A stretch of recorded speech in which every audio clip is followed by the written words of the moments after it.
نبی پاک صلی اللہ علیہ وسلم کے صحابی حضرت سعید بن زید رضی اللہ تعالی اور عشرہ مبشرہ صحابی حضرت عمر کے بہنوئی ہیں، اور یہ حوالہ میں آپ کو مسلم شریف سے عرض کر رہا ہوں۔ حضرت سعید بن زید رضی اللہ تعالیٰ عنہ وہ خوبصورت آدمی ہیں جنہیں دنیا میں چلتے پھرتے میرے نبی پاک نے جنت کی بشارت عطا فرمائی۔ بندے کا قد کاٹ دیکھیں کہ جنتی بندہ، یعنی اتنا اعتماد حضور نے کیا کہ فرمایا اس کے بعد والے آخری دم تک کے اعمال پر بھی میں جانتا ہوں یہ جنتیوں والے کام کرے گا۔ اتنا بڑا آدمی، لیکن ایک عورت نے آ کے جھگڑا شروع کر دیا۔ اروا اس عورت کا نام تھا۔ اس نے آ کے حضرت سعید بن زید سے جھگڑا شروع کیا کہ یہ جو مکان ہے نا آپ کا، اس میں اتنی جگہ میری ہے۔ مجھے آپ بتائیں کہ ایک شریف آدمی سے عورت جھگڑا کرے تو بندہ جواب میں کچھ کر سکتا ہے؟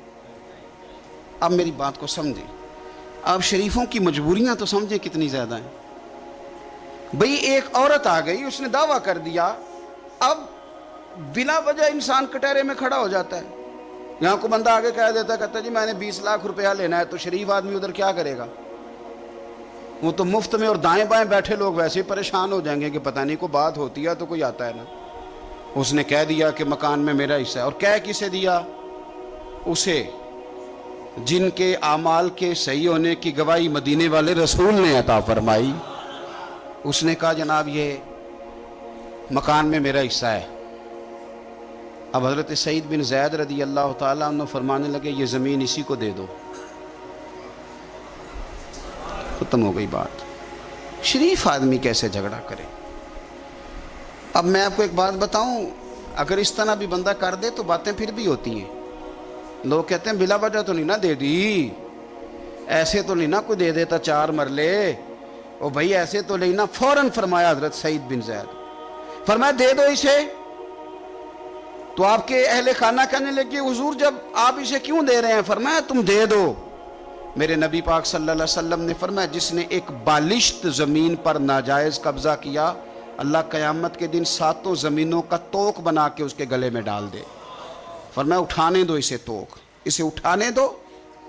اور ایک حدیث میں فرمایا 7 زمینوں میں دھنسا دے گا اللہ اسے اٹھانے دو، دے دو۔ لیکن تکلیف تو ہوتی ہے نا۔ اب یہ نہیں ہے کہ کہاں سے اتنا حوصلہ بندہ کرے، دل تو ٹوٹ جاتا ہے نا کہ یار میرے اوپر اس طرح الزام لگانا، اور اس طرح کسی شخص کے بارے میں، وہ بندہ جس نے زندگی تقوی میں گزار دی، اس پر اتنا گھنونا الزام لگا دینا۔ اب حضرت سعید بن زید نے نا لوگوں کو کہہ دیا دے دو، لیکن جب تنہا گئے تو دل ٹوٹا ہوا تھا، کلیجہ پھٹا ہوا تھا، طبیعت پریشان تھی، ہاتھ اٹھائے، کہا اللہ سچائیاں بھی تو جانتا ہے، جھوٹ بھی تو جانتا ہے، ظاہر چیزوں کو بھی تو جانتا ہے، چھپی ہوئی کو بھی تو جانتا ہے۔ اللہ اگر یہ جھوٹی ہے تو اسے اندھا کر دے، اور اللہ یہ جو زمین اس نے مجھ سے لی ہے نا، پھر اس میں اس کی قبر بنا دے۔ بعض شارحین نے لکھا ہے کہ حضرت سعید بن زید تو پہلے وصال کر گئے، لیکن وہ عورت زمین تو لے لی، گھر میں رہتی تھی پر اندھی ہو کے رہتی تھی، ڈھونڈتی پھرتی تھی، دائیں بائیں جاتی تھی۔ تو لوگ اسے کہتے تھے کیا بنا؟ کہنے لگے کچھ نہ پوچھو، مجھے سعید بن زید کی دعا لگ گئی ہے، مجھے لگ گئی دعا۔ تڑپتی تھی، روتی تھی، کنواں کھدوایا ہوا تھا، امیر لوگوں نے گھر میں کنواں کھدوایا ہوا تھا، تو یوں لگتا ہے کہ پانی بھی کوئی نہیں پلاتا تھا، کوئی نواسا نواسی پوتا پوتی بھی قریب نہیں آتا تھا۔ پانی پینے کے لیے کنویں میں گئی تو اندر ڈوب کے مر گئی۔ اس کا گھر ہی اس کی قبر بن گیا۔ دیکھیں نا، لوگ اس وقت سمجھ رہے ہوتے ہیں کہ جناب دیکھا نا میرا پتہ چل گیا، ہنس رہے ہوتے ہیں کہ دیکھا میں نے کتنا رسوا کر دیا، دیکھا پھر فلانا کتنی منتیں کر رہا تھا، دیکھا، اور تمہیں پتہ نہیں۔ تم کیا سمجھتے ہو کہ جس کو تم نے رسوا کرنا چاہا اس کا کسی جو ہے وہ وزیر مشیر اور بڑے آدمی سے تعلق نہیں تھا تو وہ تمہارے ہتھے چڑھ گیا؟ یاد رکھنا، اگر اس کا وزیروں مشیروں سے تعلق نہیں نا غریب کا، تو اللہ ولی الذین آمنوا، اللہ تو وارث ہے کہ نہیں مومنوں کا؟ اللہ تو وارث ہے کہ نہیں مومنوں کا؟ نبی پاک تو والی ہیں کہ نہیں اپنی امت کے؟ تو تم کس طرح سمجھتے ہو کہ بندہ او وارث شاہ مان کرینا وارثہ دا، رب بے وارثہ کر کے مار دے۔ تو ہم جب چل رہے ہوتے ہیں نا تو پھر تو ہماری قد کاٹ کا کون مقابلہ کرے؟ اور جب ہم چڑھ جائیں ہوا کے گھوڑے تو پھر کون ہمارا رخ پھیرے.